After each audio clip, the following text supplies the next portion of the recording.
सब अपनी मंद मंद मुस्कान और तिरछी चितवन से युक्त मनोहर भुवों के इशारे से और सुर तालापों से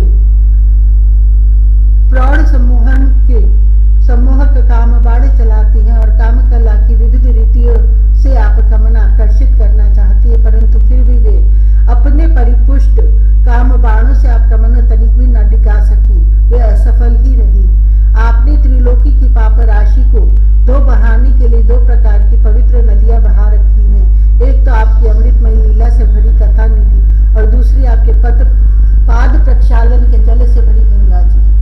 अतः सत्संग सेवी विवेकी जनकानों के द्वारा आपकी कथा नदी में और शरीर के द्वारा गंगा जी में गोता लगाकर दोनों ही तीर्थों का सेवन करते हैं और अपने पाप ताप मिटा देते हैं। श्री शुक्रदेव जी कहते हैं, परीक्षित, समस्त देवताओं और भगवान शंकर के साथ ब्रह्मा जी ने इस प्रकार भगवान की स्तुति की। इसके बाद वे प्रणाम करके अपने धामों में जाने के लिए आकाश में स्थित होकर भगवान से इस प्रकार कहने लगे। ब्रह्मा जी ने कहा, सर्वात्मन प्रभु, पहले हम लोगों ने आपसे अवतार लेकर पृथ्वी का भार उतारने के लिए प्रार्थना की थी, सो वह काम आपने हमारी प्रार्थना के अनुसार ही यथोचित रूप से पूरा कर दिया। आपने सत्यपरायण साधु पुरुषों की कल्याणार्थ धर्म की स्थापना भी कर दी और दशों दिशाओं में ऐसी कीर्ति फैला दी जिसे सुनाकर सब लोग अपने मन का मैल मिटा देते हैं। आपने यह सर्वोत्तम रूप धारण करके यदुवंश में अवतार लिया और जगत के हित के लिए उदारता और पराक्रम से भरी अनेकों लीलाएं की। प्रभु, कलियुग में जो साधु स्वभाव मनुष्य आपकी इन लीलाओं का श्रवण कीर्तन करेंगे, वे सुगमता से ही इस अज्ञान रूप अंधकार से पार हो जाएंगे। पुरुषोत्तम सर्वशक्तिमान प्रभु, आपको यदुवंश में अवतार ग्रहण किए 125 वर्ष बीत गए हैं। सर्वाधार, अब हम लोगों का ऐसा कोई काम बाकी नहीं है जिसे पूर्ण करने के लिए आपके यहाँ रहने की आवश्यकता हो। ब्राह्मणों के शाप के कारण आपका यह कुल भी एक प्रकार से नष्ट हो ही चुका है। इसलिए वैकुंठनाथ, यदि आप उचित समझे तो अपने परम धाम में पधारिए और अपने सेवक हम लोकपालों को तथा हमारे लोगों का पालन पोषण कीजिए। भगवान श्री कृष्ण ने कहा, ब्रह्मा जी, आप जैसा कहते हैं मैं पहले से ही वैसा निश्चय कर चुका हूँ। मैंने आप लोगों का सब काम पूरा करके पृथ्वी का भार उतार दिया, परंतु अभी एक काम बाकी है। वह यह कि यदुवंशी बल विक्रम वीरता शूरता और धन संपत्ति से उन्मत्त हो रहे हैं। वे सारी पृथ्वी को ग्रस्त लेने पर तुले हुए हैं। इन्हें मैंने ठीक वैसे ही रोक रखा है जैसे समुद्र को उसके तट की भूमि। यदि मैं घमंडी और उच्छृंखल यदुवंशियों का यह विशाल वंश नष्ट किए बिना ही चला जाऊंगा तो ये सब मर्यादा का उल्लंघन करके सारे लोगों का संहार कर डालेंगे। निष्पाप ब्रह्मा जी, अब ब्राह्मणों के शाप से इस वंश का नाश प्रारंभ हो चुका है। इसका अंत हो जाने पर मैं आपके धाम में होकर जाऊंगा। श्री सुखदेव जी कहते, परीक्षित, जब अखिल लोकाधिपति भगवान श्री कृष्ण ने इस प्रकार कहा तब ब्रह्मा जी ने उन्हें प्रणाम किया और देवताओं के साथ वे अपने धाम को चले गए। उनके जाते ही द्वारकापुरी में बड़े बड़े अपशकुन, बड़े बड़े उत्पात उठ खड़े हुए। उन्हें देखकर यदुवंश के बड़े बूढ़े भगवान श्री कृष्ण के पास आए। भगवान श्री कृष्ण ने उनसे यह बात कही। भगवान श्री कृष्ण ने कहा, गुरुजनों, आजकल द्वारका में जिधर देखे उधर ही बड़े बड़े अपशकुन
शांति रूप निष्कर्म अवस्था में स्थित होकर आपके ब्रह्म नामक धामों को प्राप्त होते हैं। महायोगेश्वर, हम लोग तो कर्म मार्ग में ही ब्रह्म भटक रहे हैं, परंतु इतना निश्चित है कि हम आपके भक्तजनों के साथ आपके गुणों और लीलाओं की चर्चा करेंगे तथा मनुष्य की लीला करते हुए आपने जो कुछ किया या कहा है उसका स्मरण कीर्तन करते रहेंगे। साथ ही आपकी चाल ढाल, मुस्कान, चित्वन और हास परिहास की स्मृति में तल्लीन हो जाएंगे। केवल इसी से हम दुष्ट माया को पार कर लेंगे। इसलिए हमें माया से पार जाने की नहीं, आपके विरह की चिंता है। आप हमें छोड़े नहीं, साथ ले चलिए। श्री सुखदेव जी कहते हैं, परीक्षित जब उद्धव जी ने देवकी नंदन भगवान श्री कृष्ण से इस प्रकार प्रार्थना की, तब उन्होंने अपने अनन्य प्रेमी सखा एवं सेवक उद्धव जी से कहा,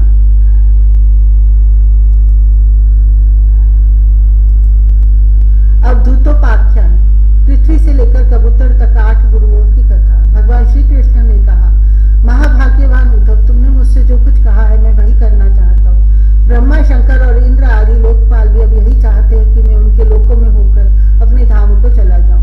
पृथ्वी पर देवताओं का जितना काम करना था उसे मैं पूरा कर चुका।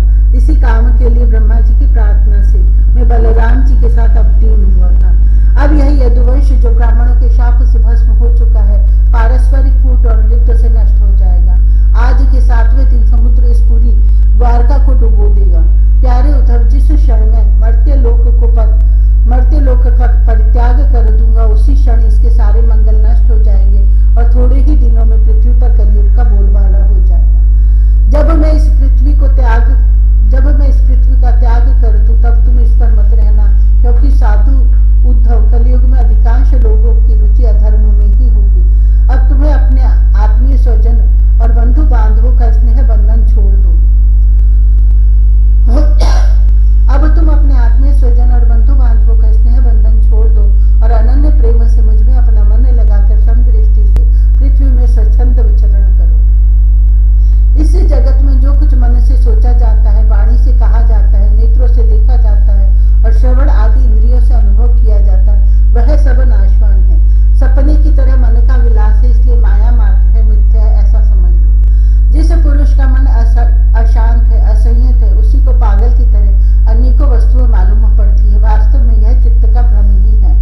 नानात्व का भ्रम हो जाने पर ही यह गुण है और यह दोष, इस प्रकार की कल्पना करनी पड़ती है। जिसकी बुद्धि में गुण और दोष का भेद बैठ गया है, दृढ़मूल हो गया है, उसी के लिए कर्म, अकर्म और विकर्म रूप भेद का प्रतिपादन हुआ। इसलिए उद्धव, तुम पहले अपनी समस्त इंद्रियों को अपने वश में कर लो, उनकी बागडोर अपने हाथों में ले लो और केवल इंद्रियों को ही नहीं, चित्त की समस्त वृत्तियों को भी रोक लो और फिर ऐसा अनुभव करो कि यह सारा जगत अपने आत्मा में ही फैला हुआ है और आत्मा मुझ सर्वात्मा इंद्रियातीत ब्रह्म से एक है, अभिन्न है।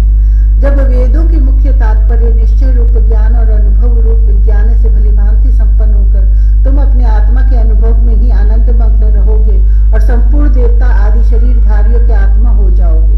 इसलिए किसी भी विघ्न से तुम पीड़ित नहीं हो सकोगे, क्योंकि उन विघ्नों और विघ्न करने वालों की आत्मा भी तुम ही होगी।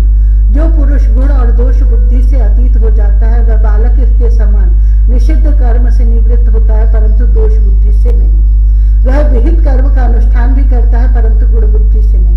जिसने श्रुतियों के तात्पर्य का यथार्थ ज्ञान ही नहीं प्राप्त कर लिया, बल्कि इनका साक्षात्कार भी कर लिया और इस प्रकार जो अटल निश्चय से संपन्न हो गया है, वह समस्त प्राणियों का हितैषी सुहृद होता है और उसकी वृत्तियां सर्वथा शांत रहती हैं। वह समस्त प्रतिमान विश्व को मेरा ही स्वरूप, आत्मस्वरूप दिखता है, इसलिए उसे कभी जन्म मृत्यु के चक्कर में नहीं पड़ना पड़ता।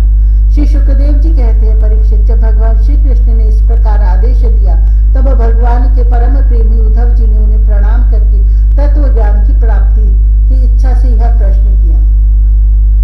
उद्धव जी ने कहा, भगवान, आप ही समस्त योगियों की गुप्त पूंजी, योगों के कारण आप योगेश्वर हैं। आप ही समस्त योगों के आधार, उनके कारण और योग स्वरूप भी हैं। आपने मेरे परम कल्याण के लिए उस संन्यास रूप त्याग का उपदेश किया है। परंतु अनंत, जो लोग विषयों के चिंतन और सेवन में घुल मिल गए हैं, विषयात्मा हो गए, उनके लिए विषय भोगों और कामनाओं का त्याग अत्यंत कठिन है। सर्वस्व रूप उनमें भी जो लोग आपसे विमुख है, उनके लिए तो इस प्रकार का त्याग सर्वथा असंभव ही है, ऐसा मेरा निश्चय है। प्रभु, मैं भी ऐसा ही हूँ। मेरी मति इतनी मूढ़ हो गई है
समस्त प्राणियों का, विशेषकर मनुष्य का आत्मा अपने हित और अहित का उपदेशक गुरु है, क्योंकि मनुष्य अपने प्रत्यक्ष अनुभव और अनुमान के द्वारा अपने हित अहित का निर्णय करने में पूर्णतः समर्थ है। सांख्य योग विशारद धीर मनुष्य इस मनुष्य योनि में इंद्रिय शक्ति, मन शक्ति के आदि के आश्रयभूत मुझ आत्म तत्व को पूर्णतः प्रकट रूप से साक्षात्कार कर लेते हैं। मैंने एक पैर वाले, 2 पैर वाले, 3 पैर वाले, 4 पैर वाले, 4 से अधिक पैर वाले और बिना पैर के इत्यादि अनेक प्रकार के शरीरों का निर्माण किया है। उनमें मुझे सबसे अधिक प्रिय मनुष्य का ही शरीर है। इस मनुष्य शरीर में एकाग्रचित्त, तीक्ष्ण बुद्धि, पुरुष बुद्धि आदि ग्रहण किए जाने वाले हेतुओं से, जिससे कि अनुमान भी होता है, अनुमान से अग्राह्य अर्थात अहंकार आदि विषयों से भिन्न मुझ सर्व प्रवर्तक ईश्वर का साक्षात अनुभव करते हैं। इस विषय में महात्मा लोग एक प्राचीन इतिहास कहा करते हैं। वह इतिहास परम तेजस्वी अद्भुत दत्तात्रेय और राजा यदु के संवाद के रूप में है। एक बार धर्म के मर्मज्ञ राजा यदु ने देखा कि एक त्रिकालदर्शी तरुण अवधूत ब्राह्मण निर्भय विचर रहे हैं। तब उन्होंने उनसे यह प्रश्न किया।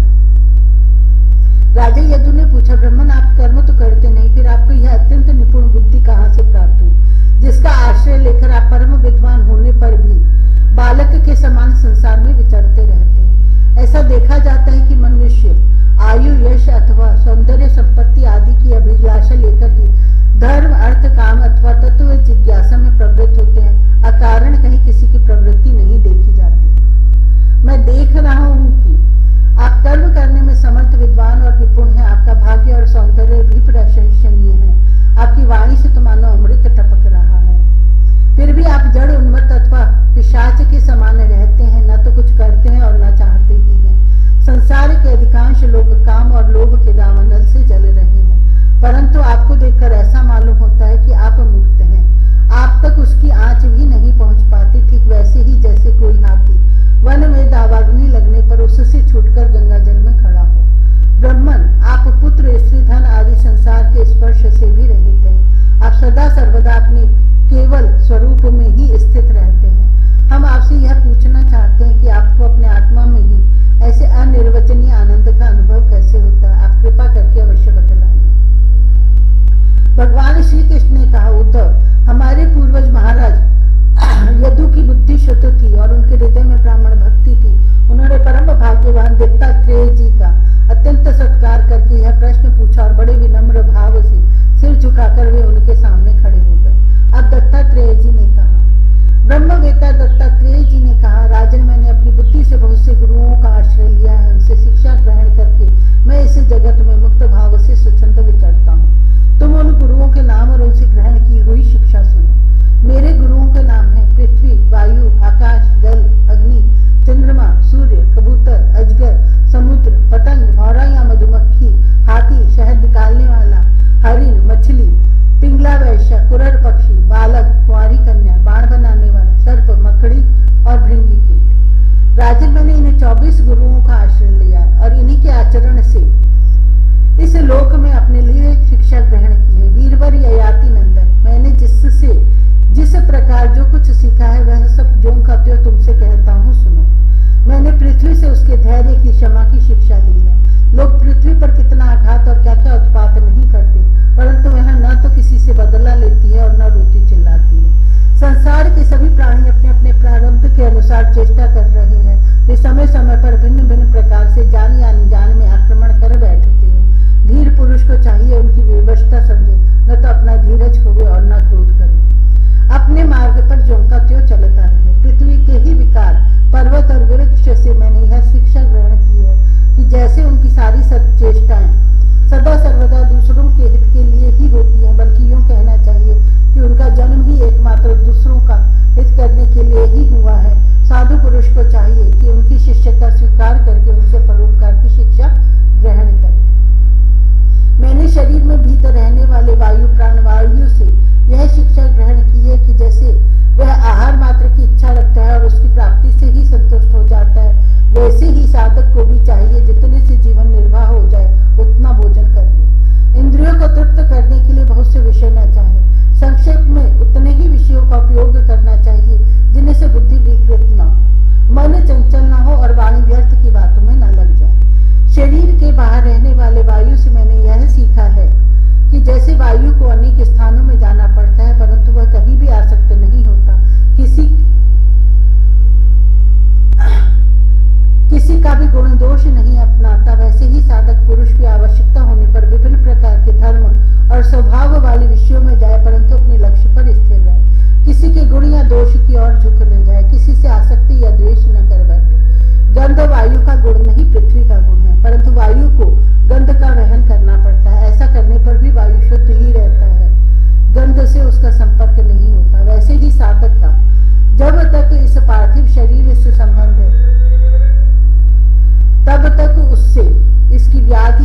साधक को आत्मा की आकाश रूपता की भावना करनी चाहिए। आग लगती है, पानी बरसता है, अन्न आदि पैदा होते और नष्ट होते हैं, वायु की प्रेरणा से बादल आदि आते और चले जाते हैं। यह सब होने पर भी आकाश अछूता रहता है।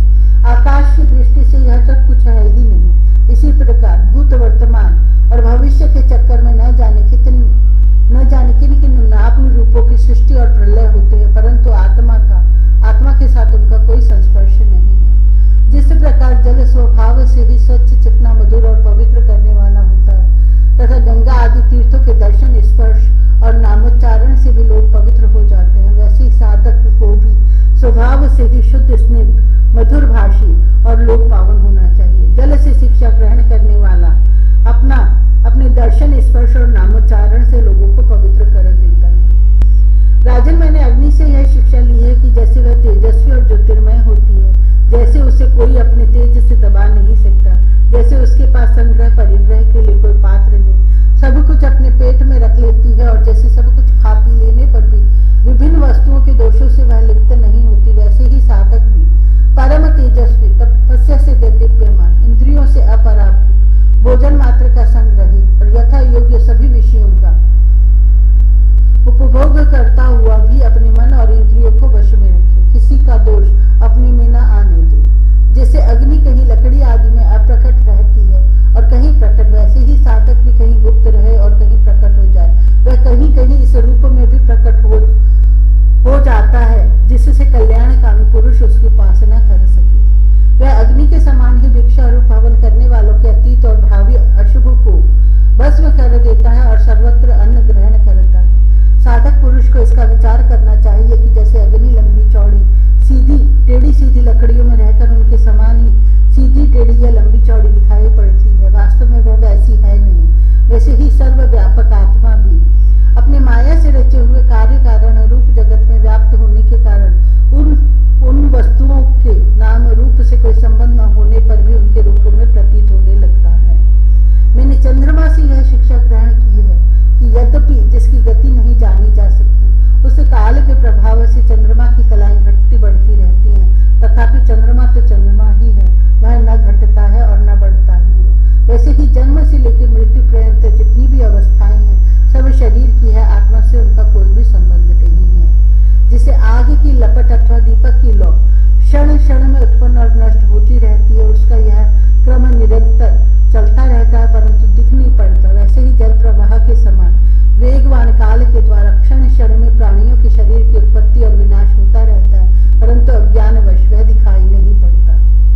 राजन, मैंने सूर्य से यह शिक्षा ग्रहण की है कि जैसे वे अपनी किरणों से पृथ्वी का जल खींचते और समय पर उसे बरसा देते हैं, वैसे ही योगी पुरुष इंद्रियों के द्वारा समय पर विषयों का ग्रहण करता है और समय आने पर उनका त्याग, उनका दान भी कर देता है। किसी भी समय उसे इंद्रिय के किसी भी विषय में आसक्ति नहीं होती। स्थूल बुद्धि पुरुषों को जल के विभिन्न पात्रों में प्रतिबिंबित हुआ सूर्य उन्हीं में प्रविष्ट सा होकर भिन्न भिन्न दिखाई पड़ता है, परंतु इससे स्वरूपतः सूर्य अनेक नहीं हो जाता। वैसे ही चल अचल उपाधियों के भेद से इससे जान पड़ता है कि प्रत्येक व्यक्ति में आत्मा अलग अलग है, परंतु जिनको ऐसा मालूम होता है उनकी बुद्धि मोटी है। असल बात तो यह है कि आत्मा सूर्य के समान एक ही है, स्वरूपतः उसमें कोई भेद नहीं है।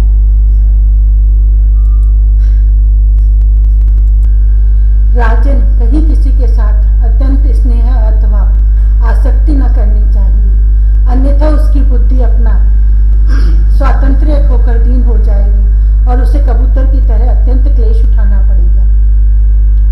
राजन, किसी जंगल में कबूतर रहता था। उसने एक पेड़ पर अपना घोंसला बना रखा था। अपनी मादा कबूतरी के साथ वह कई वर्षों तक उसी घोंसले में रहा। उस कबूतर के जोड़े के हृदय में निरंतर एक दूसरे के प्रति स्नेह की वृद्धि होती जाती थी। वे गृहस्थ धर्म में इतने आसक्त हो गए थे कि उन्होंने एक दूसरे की दृष्टि से दृष्टि, अंग से अंग और बुद्धि से बुद्धि को बांध रखा था। उनका एक दूसरे पर इतना विश्वास हो गया था कि वे निशंक होकर वहां की वृक्षावली में एक साथ सोते, बैठते, घूमते, फिरते, ठहरते,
दौड़ आते तब कबूतर कबूतरी आनंद मग्न हो जाते। राजन, सच पूछो तो वे कबूतर कबूतरी भगवान की माया से मोहित हो रहे थे। उनका हृदय एक दूसरे के स्नेह बंधन से बंध रहा था। वे अपने नन्हे नन्हे बच्चों के पालन पोषण में इतने व्यग्र रहते थे कि उन्हें दीन दुनिया लोक परलोक की याद ही न आती। एक दिन दोनों नरमादा अपने बच्चों के लिए चारा लाने जंगल में गए हुए थे, क्योंकि अब उनका कुटुंब बहुत बढ़ गया था। वे चारे के लिए चिरकाल तक जंगल में चारों ओर विचरते रहे। इधर एक बहेलिया घूमता घूमता संयोगवश उनके घोंसले की ओर आ निकला। उसने देखा कि घोंसले के आसपास कबूतर के बच्चे फुदक रहे हैं। उसने जाल फैलाकर उन्हें पकड़ लिया। कबूतर कबूतरी बच्चों को खिलाने पिलाने के लिए हर समय उत्सुक रहा करते थे। अब वे चारा लेकर अपने घोंसले के पास आए। कबूतरी ने देखा कि उसके नन्हे नन्हे बच्चे उसके हृदय के टुकड़े जाल में फंसे हुए हैं और दुख से चे चे कर रहे हैं। उन्हें ऐसी स्थिति में देखकर कबूतरी के दुख की सीमा न रही। वह रोती चिल्लाती उनके पास दौड़ गई। भगवान की माया से उसका चित्त अत्यंत दीन दुखी हो रहा था। उसके उमड़ते हुए स्नेह की रस्सी से जकड़ी हुई थी। अपने बच्चों को जाल में फंसा देखकर उसे अपने शरीर की भी सुध-बुध न रही और वह स्वयं ही जाकर जाल में फंस गई। जब कबूतर ने देखा कि मेरे प्राणों से भी प्यारे बच्चे जाल में फंस गए और मेरी प्राण प्रिय पत्नी भी उसी दशा में पहुंच गई, तब वह अत्यंत दुखित होकर विलाप करने लगा। सचमुच उस समय उसकी दशा अत्यंत दयनीय थी। मैं अभागा हूँ, दुर्मति हूँ, हाय हाय, मेरा तो सत्यानाश हो गया।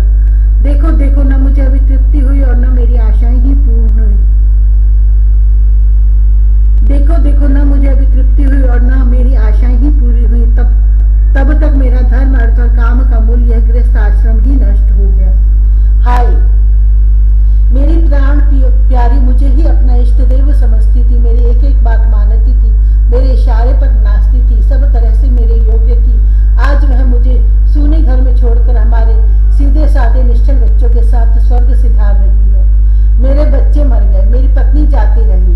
मेरा अब संसार में क्या काम है? मुझे दीन का यह विदुर जीवन, बिना गृहिणी का जीवन, जलन का, व्यथा का जीवन है। अब मैं इस सूने घर में किसके लिए जीऊं?